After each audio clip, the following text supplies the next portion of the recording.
Olá, pessoal! Estamos iniciando mais um podcast Gestão em Pauta com Cláudio Luve, o seu programa executivo.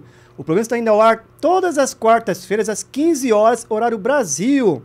Quero primeiramente agradecer a Deus, a toda a nossa audiência, aos apoiadores da BRH Brasil, Associação Brasileira de Recursos Humanos e a PG Portugal, Associação Portuguesa de Gestão das Pessoas. Pessoal, o bate-papo de hoje é sobre o trabalho humano na era da inteligência artificial. Olha que tema pertinente, gente, muito bacana. Estamos aqui com a Verusca Galvão. Ela é empreendedora, psicóloga organizacional.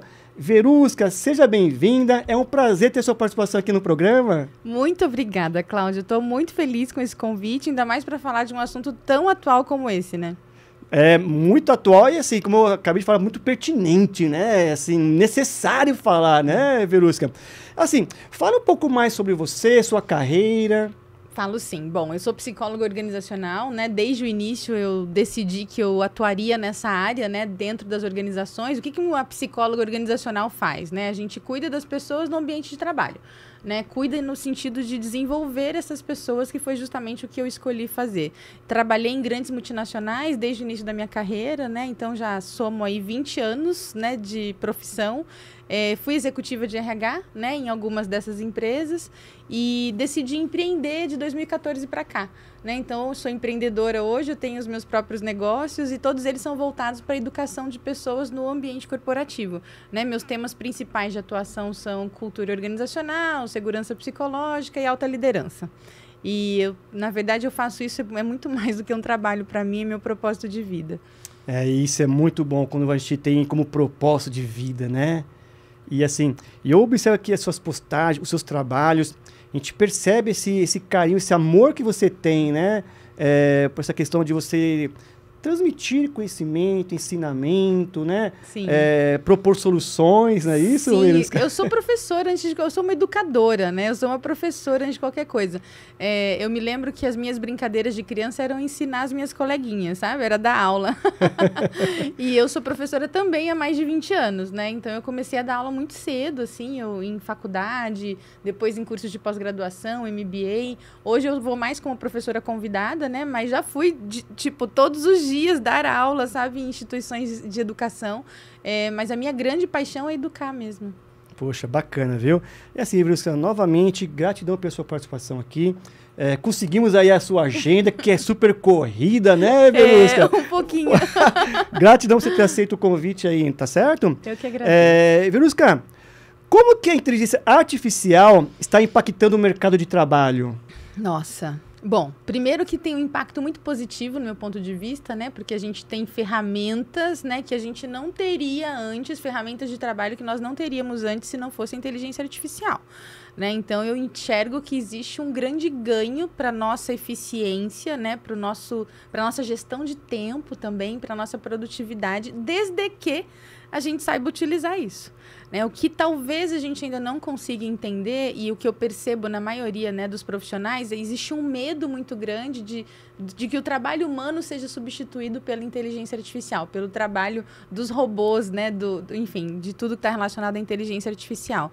E eu costumo dizer que esse é um momento que nós nunca tivemos antes, né? É claro que a gente já teve alguns momentos na história em que as máquinas ocuparam um espaço, né, e trouxeram algum tipo de medo, de receio nas pessoas, como na Revolução Industrial, por exemplo. Naquela época também se dizia que as máquinas iam roubar os empregos das pessoas, né, e tudo mais. E esse discurso hoje ele é presente também. Da mesma forma como nós nos reinventamos lá na Revolução Industrial, nós vamos nos reinventar agora também. O ponto é que a velocidade aumentou. Verdade. Né? Então, a gente está passando por isso agora numa velocidade absurda, né? Quase que enlouquecedora, né? E meu ponto de vista sobre isso é de que a gente tem uma oportunidade agora de desenvolver habilidades humanas que a gente nunca teve. A gente nunca teve espaço para isso antes, né? Então, quando a gente olha para pessoas desenvolvendo doenças mentais, né, desenvolvendo a síndrome de burnout, por exemplo, é porque a gente acabou entrando num esquema de trabalho adoecedor, que nos desconectou da nossa humanidade, né? Como se a gente entrasse num piloto automático, sem tempo para descanso, sem tempo para cuidar da própria saúde. E isso foi trazendo para a gente muitos problemas para a nossa saúde. E com o avanço da inteligência artificial, eu entendo que a gente vai ter a oportunidade de sermos humanos. Talvez pela primeira vez na história do mundo do trabalho. Realmente, quando a gente fala isso aí nas rodas de conversas, né? Então, realmente, as pessoas... A gente percebe esse certo receio, certo medo por parte das pessoas, Sim. né? Mas a gente tem que, como você bem falou, já teve mudanças lá atrás. E as pessoas tiveram o quê? Se adaptar. Uhum. A única diferença com o que você falou agora é que agora está um pouco mais rápido. Muito mais. Então as pessoas precisam se adaptar rapidamente, Sim, né? sim. Mas assim, vai ter oportunidade, porque coisas vão sendo criadas, trabalhos novos, né? Então, quer dizer... Novas profissões. Novas profissões. Já estão surgindo, inclusive. Tem um estudo sobre o futuro do trabalho, agora eu não vou me lembrar a fonte, tá? Mas que diz que as profissões que os nossos filhos, sobrinhos, né, terão, elas nem existem ainda. E outro dia eu estava conversando com a minha mãe sobre isso, né? Minha mãe tem vários netos, né? E aí a gente estava conversando sobre isso. A Maria Cecília, que é uma das minhas sobrinhas, o que será que ela vai ser? Eu falei, mãe, o que a Maria Cecília vai ser nem existe ainda. Verdade. Não existe mesmo. Então, deixa ela, né? Deixa ela fazer o que ela gosta. E a gente precisa mesmo direcionar as crianças para aquilo que elas gostam de fazer. Sim. Porque vai ter muito espaço para desenvolver habilidade daqui para frente. Sim. Muito espaço. Então, a gente não precisa colocar mais ninguém em caixinha. Né? A gente precisa permitir, dar espaço para que as pessoas se desenvolvam como elas querem se desenvolver. Sim, sim. Entender, né, Verusca, até aqui para nossa audiência, que isso não tem volta. Não. E que temos que pensar o quê? Um vai complementar o outro. Exatamente. A inteligência artificial, o robô e o humano. Né? Então, quer dizer, de repente, aquelas atividades mais repetitivas, algo voltado mais para o razão, 1 mais 1 é 2. Né? Então, isso a máquina faz, a inteligência artificial faz. Perfeito. Agora, e aí vai sobrar o quê para nós? Criatividade, emoções. A inovação. Inovação. E é tão interessante falar sobre isso, né? Porque essa relação, né, que a gente vai ter que aprender a ter com a inteligência artificial, na verdade, ela já está acontecendo, né? Então, a gente ouve tanto falar sobre o famoso ChatGPT. Não é? O ChatGPT é meu amigo, assim. Tipo, eu produzo muito conteúdo e o ChatGPT me ajuda na produção de conteúdo, né? Então, eu coloco as minhas ideias de uma forma que são minhas, né? Obviamente, porque senão fica tudo igual também, né? E eu peço para ele criar conteúdos para mim. Então, por exemplo, eu consigo criar roteiros de vídeo, né? Eu consigo criar, enfim, organizar ideias para um artigo, por exemplo, né? Mas sem deixar as minhas características de lado. Mas eu ganho muito tempo com isso, né? Então, enquanto talvez eu gastaria algumas horas para desenvolver um artigo, por exemplo, isso pode se transformar em minutos. Verdade, né? Verusca. Então, como é que a gente vai se relacionar com essa inteligência artificial? Esse é um ponto. O segundo ponto será que a gente sabe se relacionar entre a gente? E esse, para mim, é o mais importante, Cláudio. Porque nós não fomos educados para as nossas relações. Não fomos, né? Tanto que agora, nas escolas, a gente começa a ouvir falar sobre inteligência emocional, né? A gente começa a ouvir falar sobre habilidades socioemocionais, né? Mas está muito tímido ainda esse movimento, né? Pensando na educação tradicional. Sim. Mas hoje os pais já se preocupam muito mais com essa educação emocional das crianças, né? Psicossocial também. Mas isso ainda tem um campo enorme. Inclusive, eu costumo dizer que os psicólogos vão ter cada vez mais trabalho, né? Porque a gente precisa ajudar nessa formação. Exato. Né? E dentro das organizações, quando a gente pensa no mundo do trabalho, como a gente se comportou até aqui de uma forma, digamos que mecânica, agora a gente precisa aprender a se relacionar. Sim. E todos os problemas que a gente já tem no mundo do trabalho hoje são consequência dessa falta de habilidade nas nossas relações. Então, eu costumo dizer que o que vai sobrar para o ser humano agora é ser humano. É ser humano. E o que caracteriza o ser humano? As suas relações. Embora, né, alguém disse pra gente um dia que nós somos seres racionais, nós somos seres emocionais. Sim. Né? Todas as nossas decisões, elas são tomadas baseadas nas nossas emoções e não na nossa razão. Verdade, Verusca, você falou um ponto muito importante, né? E, assim, as pessoas têm que se reinventar. É. Temos que realmente buscar conhecimento, né? Autoconhecimento. Isso, é verdade, Verusca. Trabalhar esse lado das emoções, né? Das inteligências humanas. As inteligências humanas. As inteligências humanas, elas passam justamente pela inteligência emocional, a inteligência social, a inteligência relacional. E são inteligências que ainda a gente não ouve falar com uma certa frequência, não né? Ouve, não. A inteligência emocional até que sim, porque o Daniel Goleman, né, o psicólogo norte-americano, que é o pai da inteligência emocional, ele tem feito um ótimo trabalho para divulgar isso já há algumas décadas. Mas a inteligência social, por exemplo, que é consequência desse estudo da inteligência emocional, quase ninguém fala sobre isso ainda, né? Inteligência relacional também não. E quando a gente olha, por exemplo, para as tendências de futuro no mercado de trabalho, quando a gente olha para as habilidades do futuro, inclusive que o Fórum Econômico Mundial, ele, vez ou outra, né, faz uma atualização dessas habilidades, 80% dessas habilidades são comportamentais. Elas não são técnicas. Então, isso já mostra pra gente que o futuro do trabalho, ele é relacional. Sim. Né? Ele é sócio-comportamental. E assim, esses temas aí, embora como você falou que o Daniel Goleman, ele trouxe bastante, né, essa informação, como outras pessoas, né, estudiosas em relação ao tema, mas assim, a gente ainda percebe que falta mais. Alcançar mais pessoas. Por que não colocar isso desde a base dos primeiros ensinos? Trabalhar esse lado comportamental, né, Verusca? Sim. E isso, já, na verdade, desde ali da base da primeira série, trabalhando isso. Seria necessário e importante isso daí. Isso é fundamental, na verdade, né? Quando a gente pensa, existe uma máxima, né, no mercado de trabalho que é: as pessoas são contratadas pelo conhecimento técnico e são demitidas pelo comportamento, né? Então, já que a gente já sabe disso, todo mundo já sabe disso. Então, por que a gente não está investindo mais nas questões comportamentais? Né? Porque as habilidades técnicas, elas são facilmente desenvolvidas, primeiro. Segundo, a inteligência artificial vai fazer isso pra gente.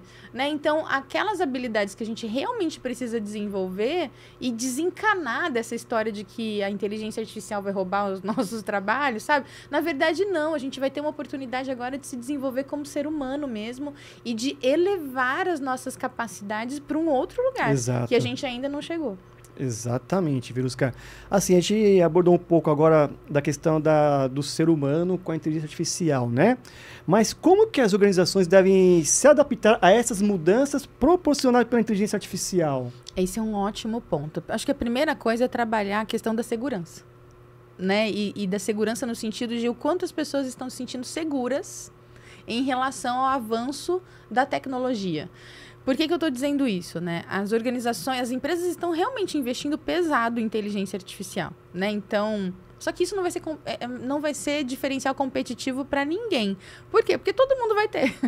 Todo mundo, por exemplo, quando a gente pensa no ChatGPT, ele é gratuito, né? Então, quem não pode ter essa tecnologia, por exemplo, né? Então, isso não vai ser tecnologia não vai ser diferencial competitivo num futuro muito breve, né? Agora, as habilidades humanas serão.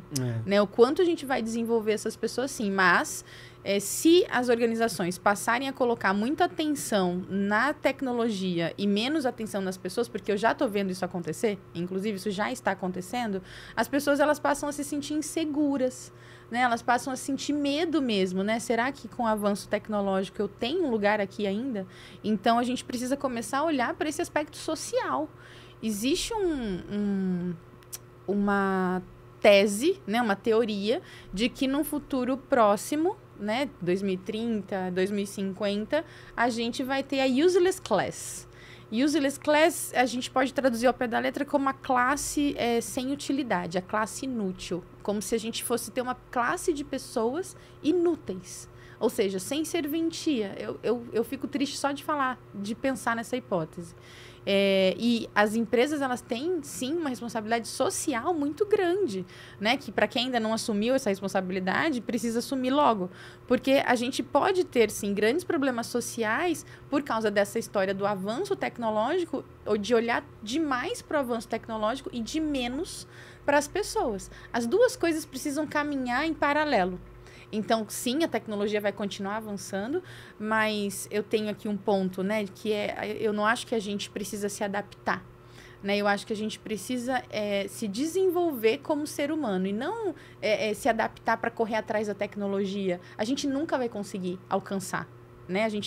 Nós não somos capazes de alcançar, por exemplo, uma memória de um computador, né? Um processamento de um computador, né? Desses mais avançados, inclusive. Então, a gente precisa olhar para as pessoas. Como as organizações se preparam? Olhando para as pessoas. Olhando para a forma como as pessoas se desenvolvem, para a forma como as pessoas se sentem e para a forma como a gente vai entender a alta performance daqui para frente. Verusca, e você, então, dentro desse contexto, então, você entende que as empresas têm um papel importante em relação à educação e o desenvolvimento das habilidades para esses profissionais, para essas pessoas? Sim, com certeza. A gente está vendo agora um movimento bastante complexo e conflitante, que são as gerações no mercado de trabalho, né? Então, a gente tem aí 4, 5 gerações, a gente nunca teve isso no mercado de trabalho, então a gente tem 4, 5 gerações trabalhando juntas. Então, muitos conflitos geracionais já estão acontecendo, né? E esses conflitos são do quê? De relacionamento, né? Agora, eu escuto, por exemplo, líderes que são da geração dos baby boomers, por exemplo, reclamando da geração Z, né? Tá, mas eles são filhos ou netos dessa geração. Né? Então, temos sim responsabilidade sobre isso.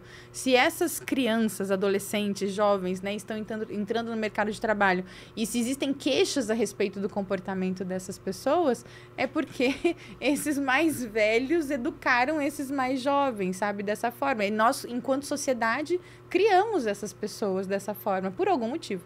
Né? E aí os sociólogos podem falar melhor a esse respeito. Mas o fato é que as organizações precisam sim se responsabilizar por essa educação. Também porque a gente precisa de diversidade para crescer, né? Para inovar. Então, essa combinação dessas gerações, essa complementariedade, ela precisa acontecer para o crescimento da própria organização. Sim. Inclusive, existe até estudos, eu não vou saber precisar aqui a fonte, tá, Verusca?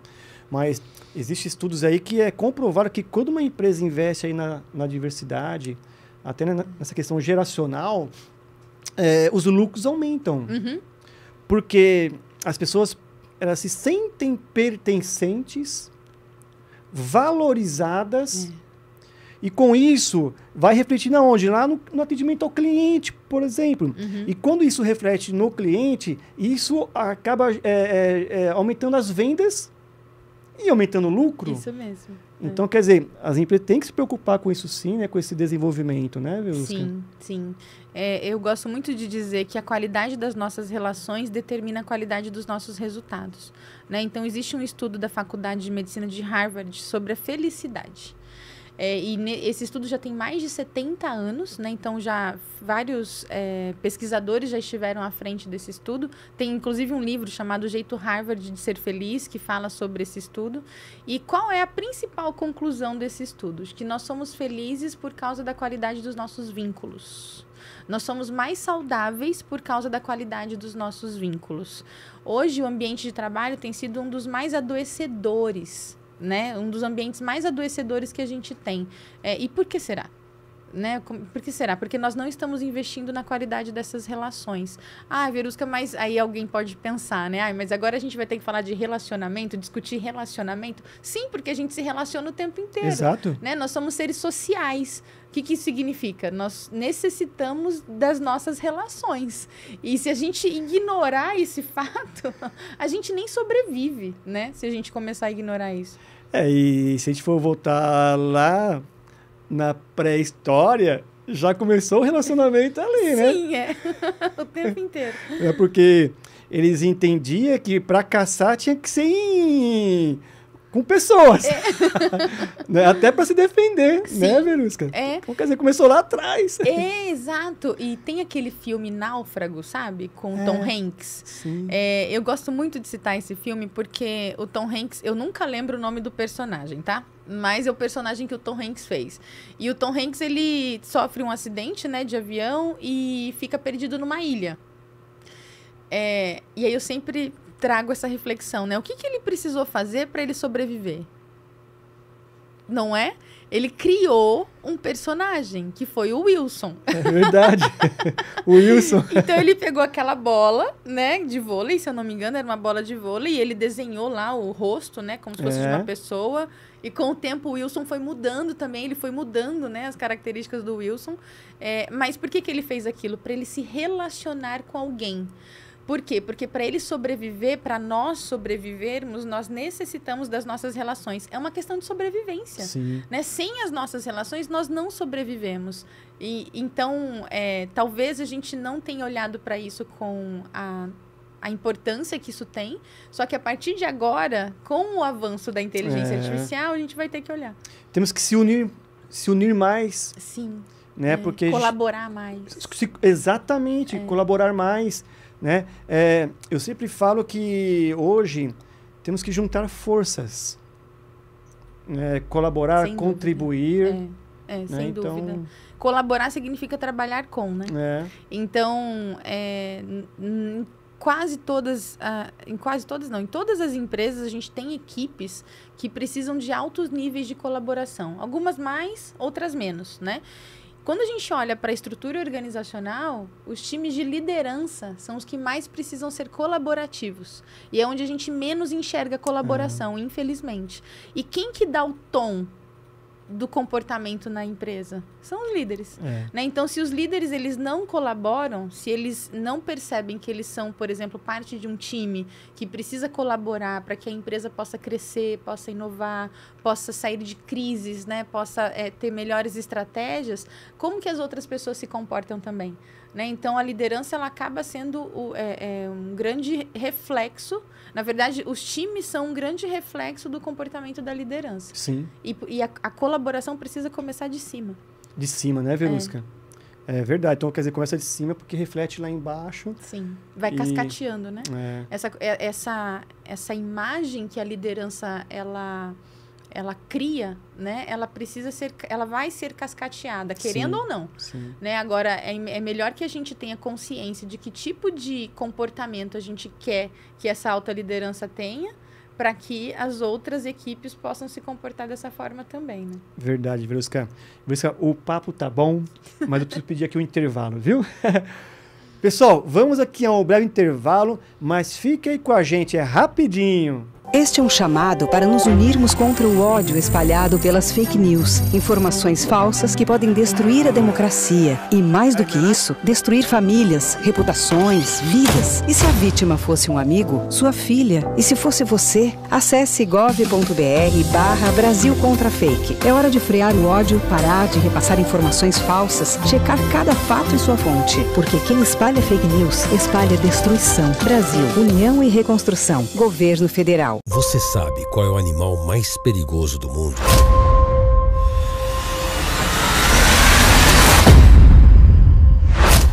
É o mosquito. Ele pode transmitir a dengue, zika, chikungunya.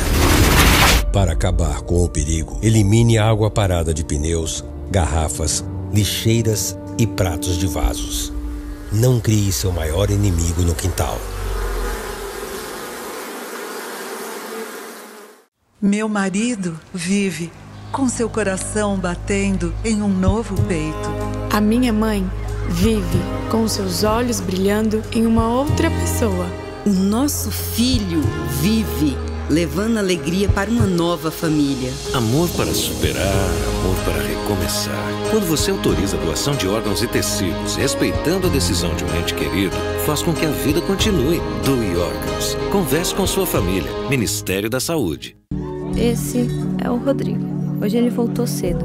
Deu uma passada no happy hour da firma e foi para casa dirigindo. Ele não imaginava que tomar uma com os amigos fosse suficiente para fazer ele perder a atenção e me atropelar enquanto eu atravessava a rua na faixa de pedestres.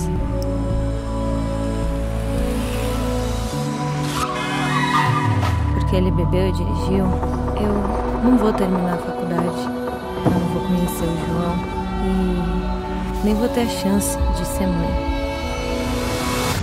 Você poderia viver com essa culpa? Nunca beba e dirija.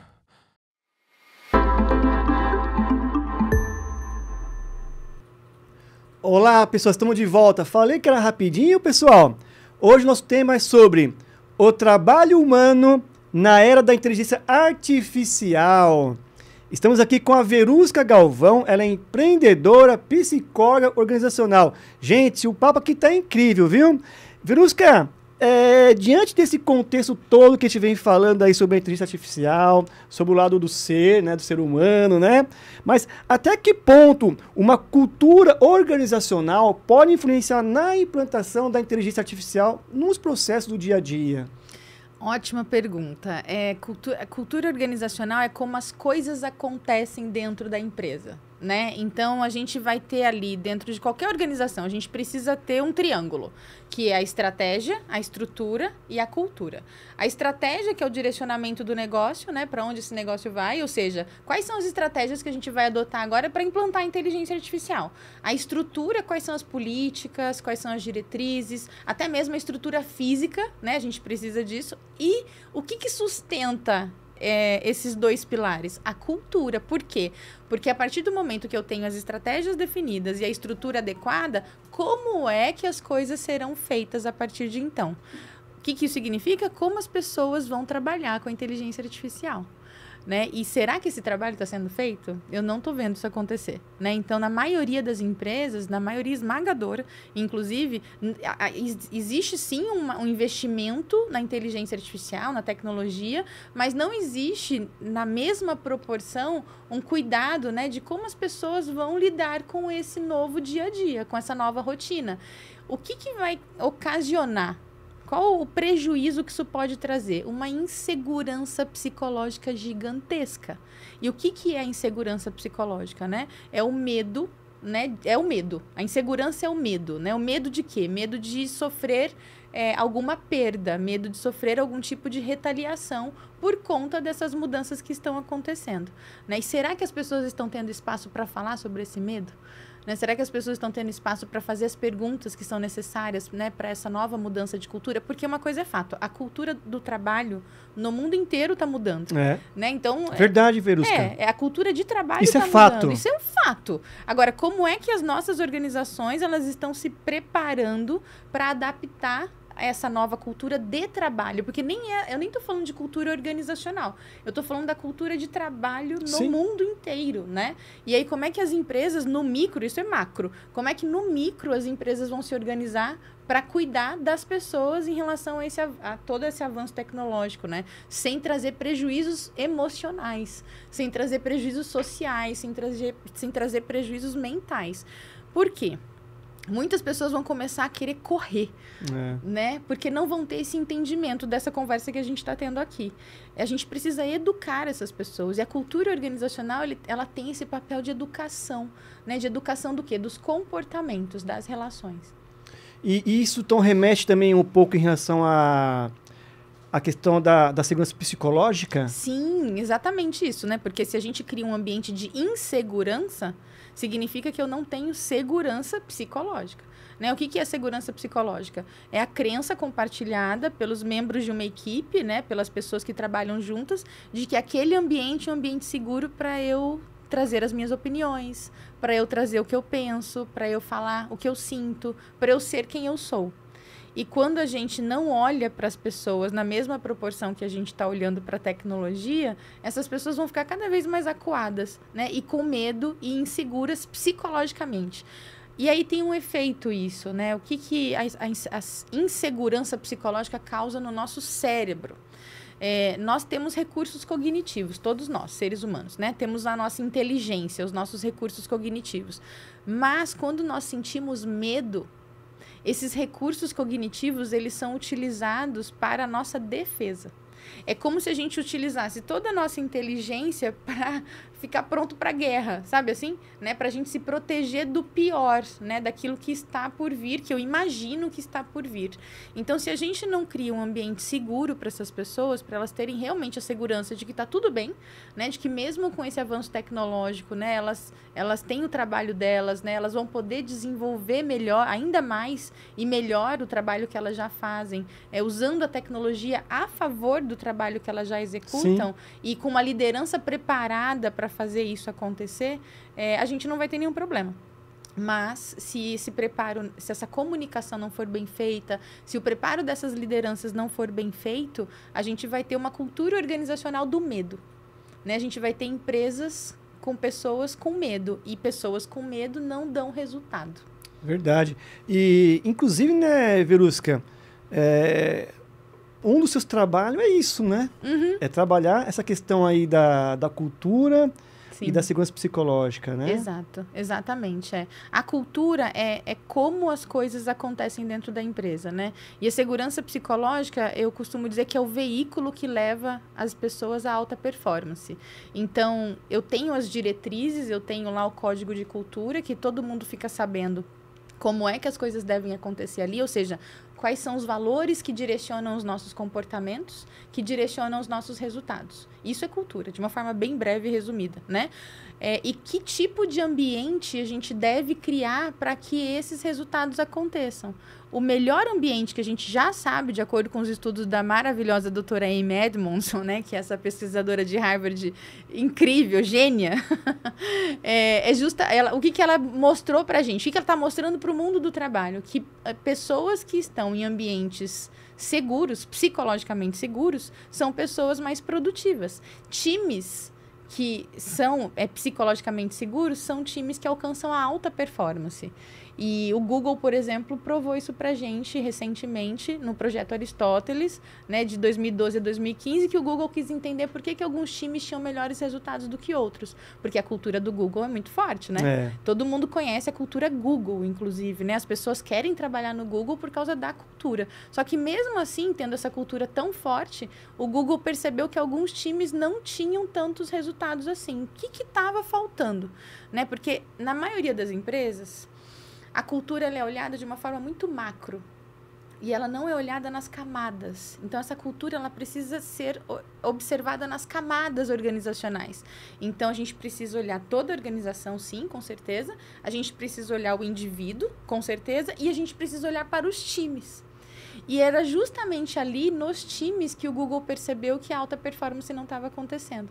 E o que eles entenderam, né? Depois de 3 anos, se eu não me engano, de estudos, né, que eles fizeram, que foi o chamado Projeto Aristóteles, eles perceberam que algumas equipes, as pessoas não se sentiam à vontade para serem elas mesmas. E justamente nessas equipes, a alta performance não acontecia. Enquanto que, naquelas equipes onde as pessoas elas podiam ser elas mesmas, ou seja, elas tinham segurança psicológica, eram as equipes com maior resultado da empresa, com os maiores resultados. Então, me corrija se eu estou falando certo ou não, quer dizer, tem a cultura organizacional e, de repente, nas equipes, pode ter as culturas das equipes. Exatamente isso. Exatamente isso. Se a gente não cascatear essa cultura de forma que ela alcance todos os níveis da organização, o nível individual, o nível coletivo e o nível da alta liderança, né, que é o nível organizacional, a gente não tem efetividade, a gente não alcança alta performance. A organização não tem alta performance. E o que é muito comum a gente perceber nas culturas organizacionais é que é dada muita atenção para a liderança e dada muita atenção para o indivíduo, né, para as pessoas do ponto de vista individual. Mas existe um fenômeno que acontece com a gente, nós seres humanos, é que quando nós estamos em grupo, nosso comportamento muda. E a depender do grupo onde nós estamos, ele muda de novo. Esse é um fenômeno social, é um fenômeno relacional. Então, se a gente não olha para esse aspecto, para esse nível, para essa camada organizacional, a gente perde de vista os resultados também, né? Então é importante as empresas, os líderes precisam ter atenção para esse lado aí, né, Verusca? Sim, Bom, eu tenho uma boa e uma notícia para a liderança. De ter percepção do que está acontecendo, né? Sentir ali as pessoas, ter escutativa. Exatamente, Eu tenho uma boa e uma notícia para a liderança. A má notícia... Bom, eu vou começar pela boa, vai. A boa notícia é que eles vão ter mais tempo com a inteligência artificial para cuidar das pessoas. E a má notícia é que eles não foram preparados para isso. Então, agora é a hora... Tipo assim, se a gente tiver que investir em alguma coisa neste momento na empresa, invista no preparo da liderança para lidar com as pessoas, para entender sobre o comportamento humano, para entender de gente e das suas relações, entender desse fenômeno social, né, que acontece dentro dos times nas empresas. Porque se tem uma cultura que precisa acontecer dentro das empresas, é a cultura das relações humanas. Verdade, Verusca. E também, assim, entender que liderança não são ferramentas. Ferramentas são necessárias, mas liderança é o comportamento. Exatamente, De como lidar com as pessoas, a questão do relacionamento, né? Então, da influência, né? Mas, Verusca, nós estamos aqui para alguns minutos finais aí. Eu queria que você me falasse o seguinte: como que você enxerga o futuro da inteligência artificial nas organizações? Olha, eu sou uma otimista realista. Eu acho que a gente tem um bom caminho aí pela frente, né? A gente tem uma jornada aí não muito fácil, né? Mas ela pode ser simples, né? É complexa, mas ela pode ser simples. Então, o que eu quero dizer com isso? A gente tem condições de desenvolver as pessoas para esse novo mundo do trabalho. Nós conseguimos fazer isso. Se a gente quiser, a gente faz.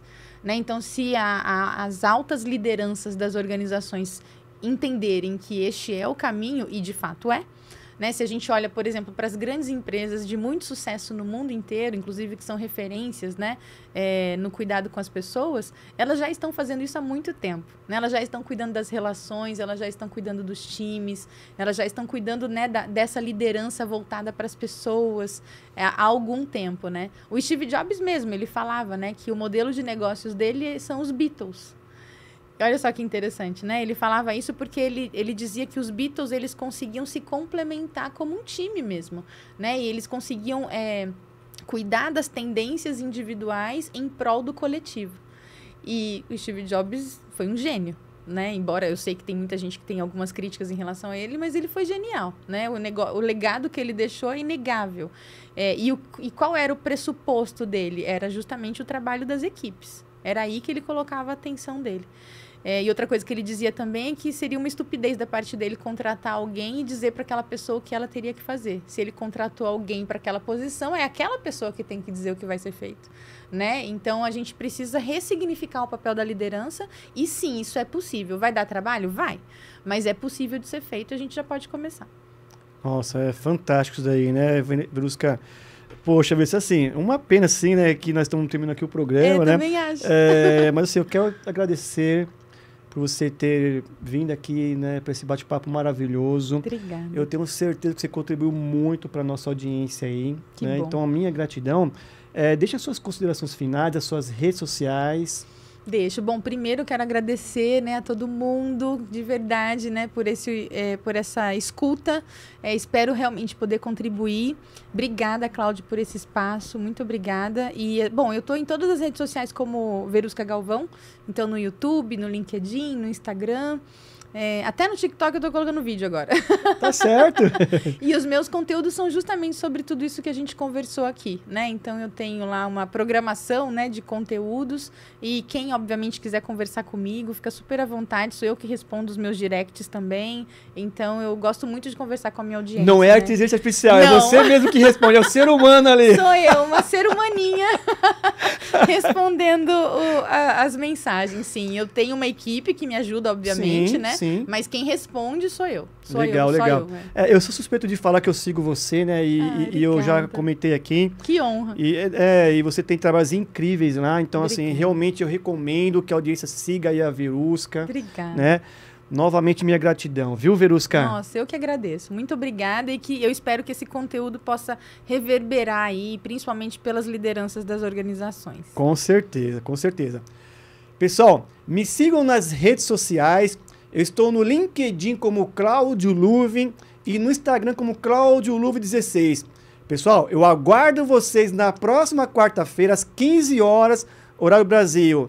Meu forte abraço, pessoal. Tchau, tchau, gente!